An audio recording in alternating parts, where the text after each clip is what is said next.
겨울철 아파트 화재가 잇따르고 있습니다. 불이 나고 집 안으로 연기가 들어오면 일단 밖으로 대피하려고 하실 텐데요. 상황에 따라 오히려 피해를 더 키울 수도 있습니다. 그렇다면 어떻게 대응하는 것이 좋은지 실험을 통해 알아봤습니다. 안수민 기자가 보도합니다. 지난 성탄절 서울시 도봉구의 한 아파트 3층에서 불이 났는데 4층에 살던 30대 A씨와 10층에 살던 30대 B씨가 사망했습니다.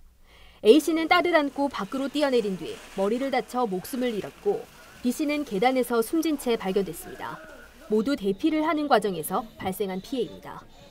최근 10년간 부산에서 발생한 아파트 화재는 4,600여 건, 54명이 목숨을 잃고 379명이 다쳤습니다.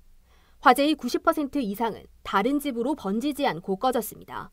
큰 인명피해가 발생하지 않을 수 있는 상황이라는 의미입니다. 하지만 대다수의 피해는 갑작스러운 화재에 우왕좌왕하다 무리한 대피로 발생했습니다. 아파트에서 불이 났을 때 무작정 집 밖으로 나가기보다 내가 처한 상황에 따라 적절한 대피 방법을 선택하는 것이 중요한 이유입니다. 실제 아파트 화재 상황을 실험해봤습니다. 현관문을 열어둔 1층 집 내부에 불을 점화하자 연기가 급속도로 퍼져나갑니다. 약 5분 뒤 4층 복도의 산소 농도는 16.5%로 떨어집니다. 맥박과 호흡수가 증가하고 세밀한 근육 작업이 어려운 수준입니다. 이산화탄소 농도와 일산화탄소 농도는 사망에 이를 수 있는 수준으로 치솟습니다. 반면 불이 난 집의 현관문이 닫힌 경우 5분이 지나도 4층까지 연기가 거의 확산되지 않았습니다.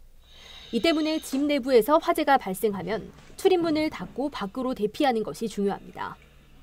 집 현관문 쪽에서 불이 났거나 혹은 다른 집에서 난 불로 집 안으로 연기가 들어오는 경우에는 무리해서 밖으로 대피하기보다 불이나 연기와 먼 곳에서 구조대를 기다리는 것이 오히려 안전합니다.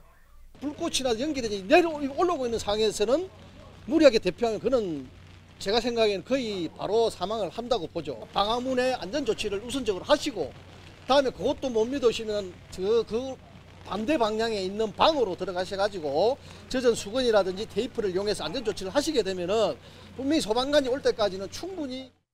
만일의 상황에 대비해 집 내부 대피 경로와 시설, 공간은 미리미리 숙지해 주는 것도 안전을 지키는 방법입니다. 헬로티비 뉴스 안수민입니다.